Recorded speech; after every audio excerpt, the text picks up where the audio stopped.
bookshop on a 1920s Amsterdam Dutch barge, and we've been going for about 3 years in London.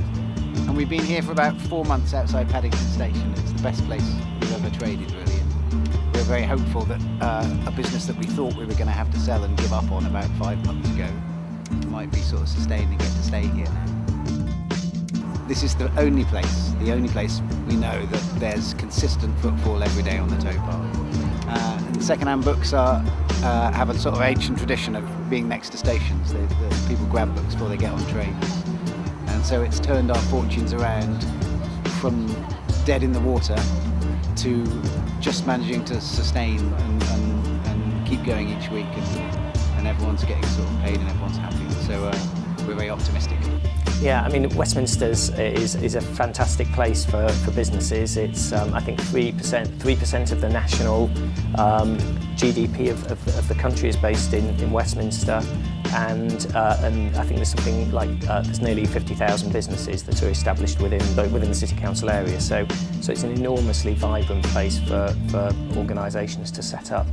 However, property costs are very high, and that's a barrier for small businesses to start to set up.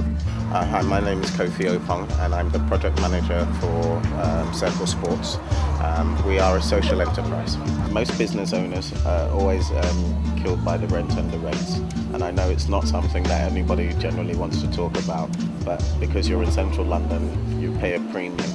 But right now it isn't helping a lot of the businesses, and I think that if that could be looked at from, we know what we're in a period of austerity, so maybe it could be softened now, and when we're in a period where we're booming, then it goes back up again, but at least it reflects what the market situation is, and it encourages people maybe to come down to do more with their shops, to encourage more customers to come down, because we are facing the likes of Westfields, shopping centres and all of that, and so it's a different environment now than it was maybe 20 years ago. It's quite important that it is affordable, that businesses get the financial support to set up and grow. For example, there's quite a few vacant premises down Harrow Road. They may well not be council owned, but you see things like that and you think, well, maybe something could be done with that. There's several vacant shops that maybe someone could get a start-up or a pop-up in there just to regenerate the area a little bit. For me, what would be really great to see is a promotion of small business in Westminster, so actually giving people and entrepreneurs an opportunity to set up their own businesses, and I think that gives people who might be a little bit more disadvantaged extra opportunities, actually they just think about how they set up their own business, smaller business. I think that's the thing that Westminster can focus on. To be honest with you, it's been pretty tricky and it's hard. Because being a social enterprise, we focus a lot on getting young people into work.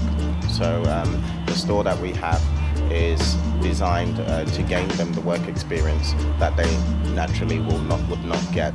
And we all know that the hardest thing about getting a job at the moment, especially in the periods of austerity, is that most people won't hire unless you've got the right work experience, because it costs to train.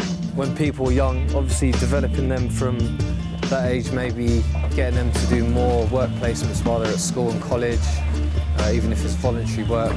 I know you have to do work experience in school, but maybe doing more of that more often, maybe a few days at a time, rather than just one period where they usually do it for a couple of weeks. We should lead by example, and I'm really pleased to say that we've got a fantastic apprentice in our own team, Nuno. I think the council's got over 20 apprentices at the moment.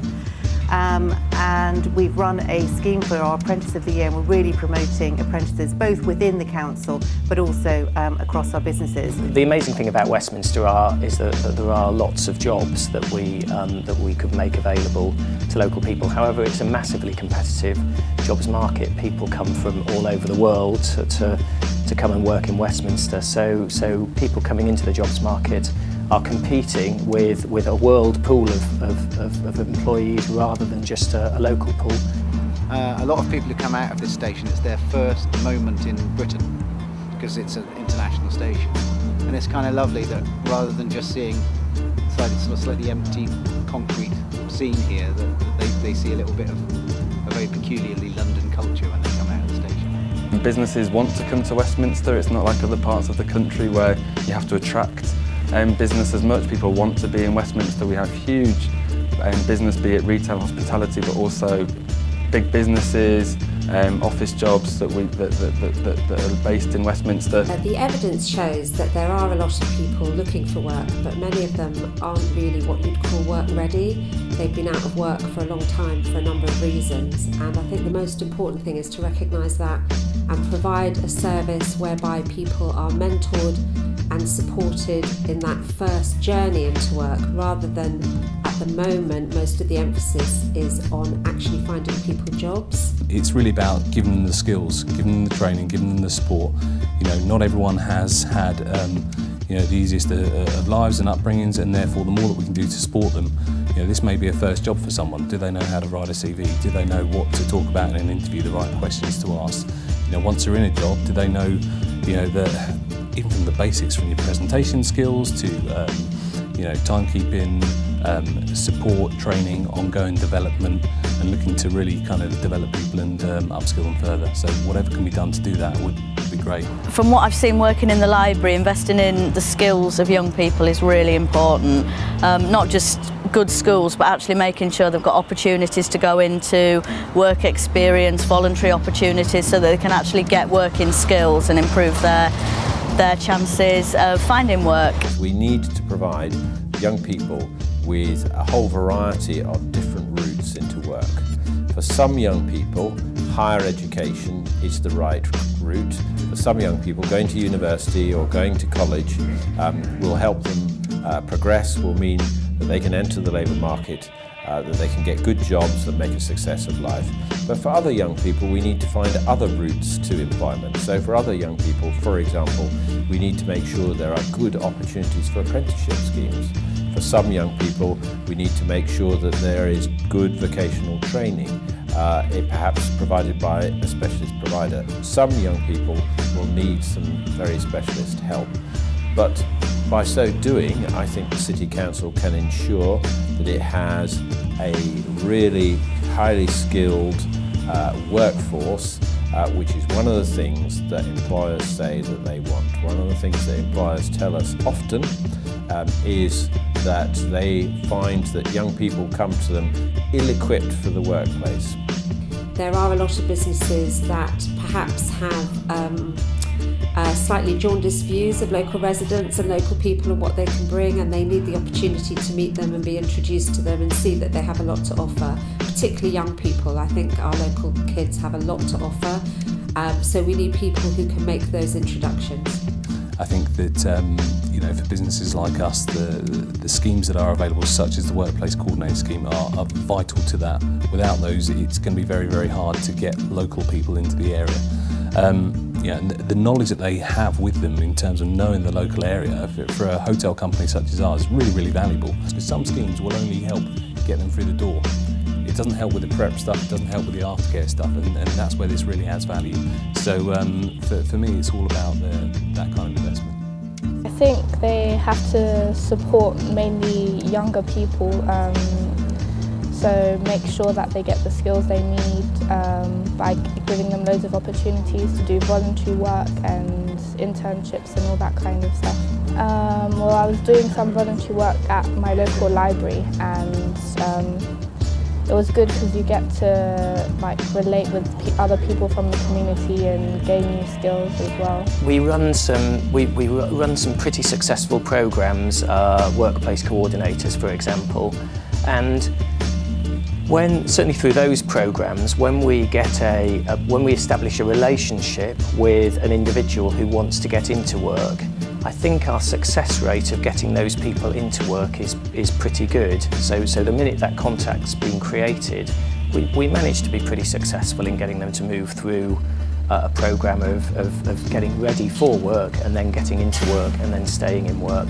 Our challenge is getting to the people, let's say, who are harder to reach. So the people that we wouldn't naturally find coming to the job centre or coming to a voluntary sector organisation asking for a job. So that's our real challenge, is getting to those people who wouldn't necessarily come looking for and asking for a job. The other opportunity the council has is to look at where there are vulnerable communities that have difficulties in getting work. It could be people who might have had mental illness or other disadvantages in life, and they have the opportunity to actually develop skills in these groups of people. You know what I think is quite interesting now is we're probably going into sort of a lot more of a world of more self-employment and lots of people starting lots of small businesses. They would never get the opportunity to be in Westminster. So I think that there's got to be more done about pop-up shops, about helping, especially even young people, to get a chance to sell something in Westminster. I've got a really good idea for Church Street. I think they should make one of the Edgware Road tube stations into Church Street tube station. I think that would be a good way of promoting it. I think that would attract a lot more people down here, be better for the economy. I don't know, just putting it on the map for people to see on the tube map might give it a bit more attention. Because not a lot of people know it's here, you know? Like some people I tell, you know, they've never even heard of it, so. So I think it'd be good promoting it in that sense. I've certainly had nothing negative at all from the council in my time here. We'll wait to see. If they agree these moorings, I'll be impressed, I think, because it's like it's just the sort of thing that people are interested in happening. And the signs are that Westminster sort of has seen that too, and has seen that there's a real opportunity to make a nice, gentle, sort of interesting scene be happening here all the time. It's very interesting because Hackney have been absolutely wonderful compared to Westminster. And I don't want to say that in a negative way to Westminster, it's just dealing with the two have been two different kettles of fish completely. They have supported us, helped us in every single way they could do in Hackney to get us into a prime space where what we can do can also benefit them. So it feels like a symbiotic relationship with Hackney, whereas with Westminster, it feels like we're on round 12 in a boxing match. And whoever's about to throw the last punch is going to win, and that's what. So I can say to you now, I love Westminster, and obviously we did a lot of that. We've placed over 60 people into work in Westminster, but they don't make it easy for us to be able to operate in the borough. And yeah, I wouldn't have known, it wouldn't have been so bad if we hadn't come to Hackney, and then the differences really show. We've got to make it easier for them to do business with us. We've got to provide services that are easy to access, that are not complicated. We've got to cut red tape. We've got to make it easier so that people, the businesses themselves, can focus on doing what they do well, which is running a business, not all the regulation that goes with that. What does the concept of time mean? The concept of time? It's, right, that's an interesting question. Just time in general? Yeah. Definition of time and time as in, oh, that's the Fun question, that one. my definition of time, time for me is, that's a bit of a difficult question, I'm going to have to think about this one. Panic at the moment. Panic, yeah. What is that? Too much to do and not enough time to do it. Yeah, feels like it's running through my fingers sometimes. Time's really valuable. So I always live by the motto that you don't waste others and you make the most of yours. Time is something that you discover as you get older, moves faster and faster. And certainly it's very valuable to me and very precious to me, but something that is ever heading faster towards me. Time here on the, I get here at 6:30 and I don't leave until 5:30, so 11-hour days, but I don't know, the busier you are and the less you think about it, the quicker it goes, and obviously days like this when you're not doing anything and talking to people like you, it just drags a bit, so. Well, I never like to be late, so time's important for me. I think there's never enough time to get everything done, and that's why it's important to be on time all the time. Time is hard to come by. There's never enough hours in a day and there's never enough days in a week. So you know, you've always got an endless to-do list and you know, areas to spend your time. So I think for me, time is incredibly valuable and short. I live on a boat. I have a very different experience of time, and one of the reasons I moved to a boat and that we sort of did this experiment was to see if we could live in a different sort of time. I wake up at 10 o'clock in the morning and I start work at 12. I work till about 7 in the evening. I don't know what day of the week it is most of the time. People ask me the time and I sort of say spring. But everyone else who walks past here seems to be locked in a real cage of time, and they're all in their work suits and they're stomping past and they're tired and they're trying to get to the next thing. And it's very interesting, I think, living on a boat, because the people on the boats really do have different clocks and a different way of sort of perceiving time. So for us, it's a less pressured thing. And if we can just carry on making a living, then we don't have to get too concerned with alarm clocks and train times and all of that stuff. Time is almost to me like a word in space. It's a concept that one considers at a point in time. What time means to me now might not be what time means to me at 5 o'clock when I'm ready to go home.